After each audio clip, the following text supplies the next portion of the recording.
Hello guys, আসসালামু আলাইকুম। তো অনেক দিন পর কেকের ভিডিও নিয়ে আসলাম। আমি বাসায় ছিলাম না, এই জন্য তেমন কেকও বানানো হয়নি অ্যান্ড ভিডিও আপলোড দেওয়া হয়নি। তো আমার কাছে কেকের অর্ডার এসেছিলো, বাট যেহেতু আমি বাসায় ছিলাম না সেহেতু আমি কেকের অর্ডারগুলো নিতে পারিনি। এটার জন্য অনেক খারাপ লাগছে, বাট কিছু করার নাই। তো বাসায় বোনেরা ভাইরা অনেক রিকোয়েস্ট করছিল, আপু আমার একটা কেক বানাই দাও।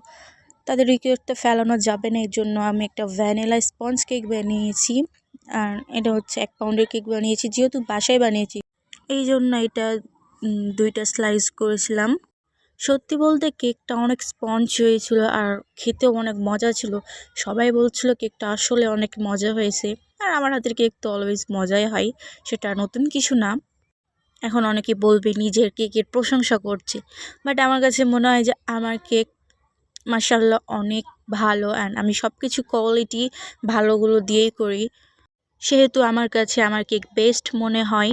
আর অনেকে বলে কেকের এত প্রাইস কত, তো তাদেরকে বলতে চাই আমি, যদি কিছু ভালো খেতে চান তাহলে অবশ্যই ভালো প্রাইস দিয়ে আপনাকে খেতে হবে। অ্যান্ড অনেকেই দোকানের সাথে কেকের তুলনা করে হোমমেড, তো তাদেরকে আমি বলছি হোমমেড কেক অ্যান্ড দোকানের কেকটা একবার একসাথে নিয়ে খেয়ে দেখেন কোনটা আপনার কাছে বেস্ট মনে হয়।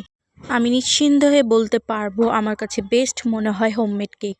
শুধু আমি না, আমার মতন যেসব ভাইয়া আপুরা বেকিং করে, কেক করে, তারাও বলতে পারবে হ্যাঁ হোমমেড কেক একদম বেস্ট। যাই হোক, যেটা যার কাছে যেমন মনে হয় সেটা তেমন মনে করে সবাই।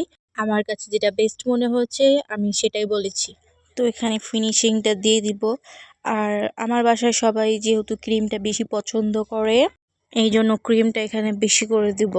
আমার কাছে ক্রিমটা অনেক ভালো লাগে খেতে। তো এটার ফিনিশিং তেমন ঠিক মতো দেবো না, যেহেতু এটা বাসাতে খাওয়ার জন্য, তাই ফিনিশিংটা বেশি ভালো করব না।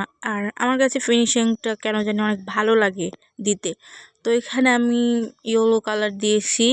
আমি যতটা সম্ভব পারি কালারটা একটু কম করে দিই।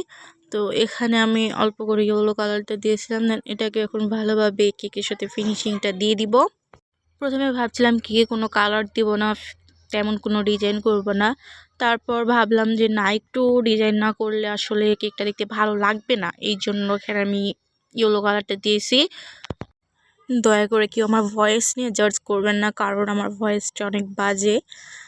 আমার ভয়েসটা অনেক মোটা, এই জন্য আমার কাছে তেমন আমার নিজের ভয়েসটা ভালো লাগে না। যাই হোক, তো এখানে সিম্পলভাবে করবো, এই জন্য কেকের ডিজাইনটা সিম্পলভাবে দিয়েছি। ফার্স্টে একটু হচ্ছিলো না, এই জন্য দ্বিতীয়বার ওটাকে ঠিক করলাম। এখানে ফিনিশিংটাই দেওয়ার পর আমি এভাবে ডিজাইনটা করেছি, আর বেশি কিছু করিনি। আর একটু করে প্রত্যেকটা ফুলে এখানে সুগার বল দিয়ে দিয়েছি। তো ফাইনালি আমার কেকটা হয়ে গেছে। তো সবাই আমার সাপোর্ট করবা, যেহেতু আমি নতুন সেহেতু সবাই আমার পাশে থাকবা। আল্লাহ হাফিজ।